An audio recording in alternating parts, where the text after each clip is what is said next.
Hi, Dennis here. A question I got many times, but that's why I make the video, is do you have breathing exercises when I have anxiety or when I have stress, or if I'm feeling restless or something like that? First of all, I want to say I think we can think about 600 different ways of breathing.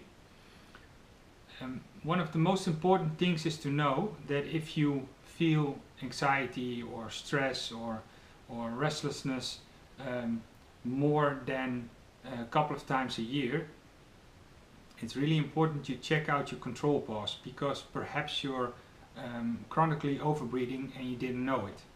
So if you look at my YouTube channel, you can look at measure your control pause, and there you can find out yourself what's going on. So the breathing exercises I'm going to give you now are I think 3 for now, but you also can say them like it's kind of a band-aid. You know, it can help you out for now, but if you chronically overbreathe, the anxiety, the stress and the restlessness will come back. Yeah, it always will come back. If you chronically overbreathe, it will always come back.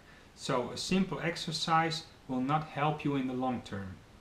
This is one thing I think is really important, and if I look at some YouTube videos of people explaining really nice exercises, and some I think are done really nicely, but it's important to know what your control pause is. Okay? For now, let's start with the first one. I call them feather breathing, and it's from the Japanese samurai. And they had an exercise there where they had a small feather with a small rope on it, and they put the feather underneath the nose, rope behind their head, and started to exercise. And if somebody stopped and the feather was going up and down like that, because they're going like because they were out of breath, and it took too long before the feather calmed down, they could go. They were not samurai ready. This is hundreds, thousands years old of knowledge. So to put a feather beneath your nose and some rope is a little bit strange perhaps. And the idea is you can also use your finger. It also looks a little bit strange, but you can put your finger underneath your nose, against your nose, close your mouth, and when you're sitting like this, you can feel the heat or the wind at your finger. And when I breathe out, I can feel the heat or the wind.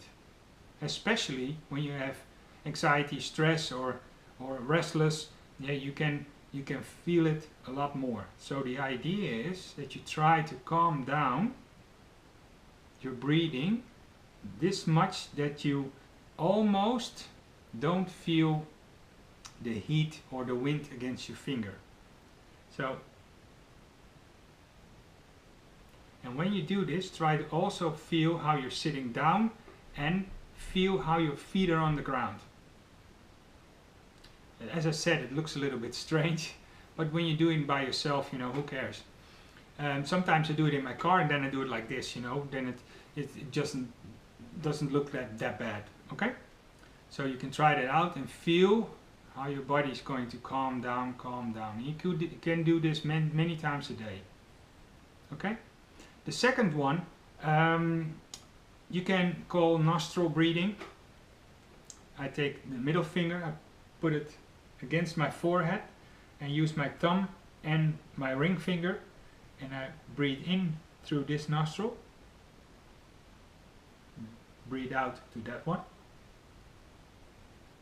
And the nostril I did breathing out is also the nostril I'm going to use to breathe in. Breathe out.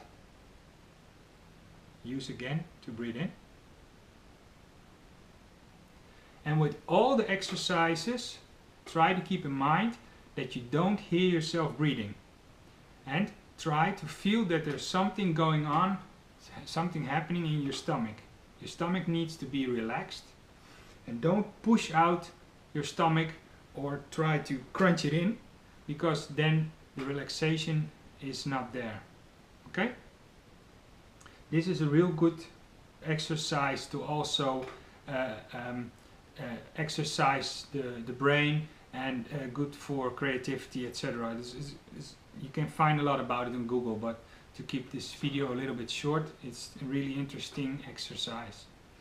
Another one I like to call flow breathing, and that's the one I think is really important, is that when you breathe in like you do normally, again everything through your nose, and you breathe out natural, not like this, just like natural,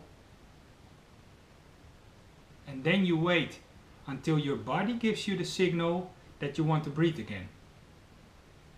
So I breathe out, and then I feel like, okay, I need to breathe again.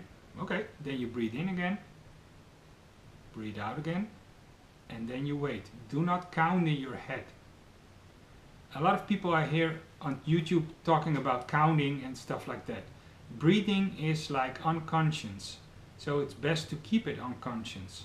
If you start training, for example, Buteyko method, you like a short period of time, you're going to make it consciously. But in normal situation, and you're not busy with sports or those things, in a normal situation, in my opinion, it's really important that you stay here in the now without counting. So I'm going to breathe in, going to breathe out, and then I'll wait until my body gives me the signal. Then I start to breathe in again, breathe out again, and I'm trying to focus on my 5 senses: hearing, seeing, feeling, smelling, touching. Okay? If you have any more questions, just let me know. I hope this will help you out. And feel what you're comfortable at now. You know, sometimes it's feather breathing, sometimes it can be flow, sometimes it can be nostril breathing. It depends on the situation and how you feel. Okay? Good luck. Have a nice day. Bye bye.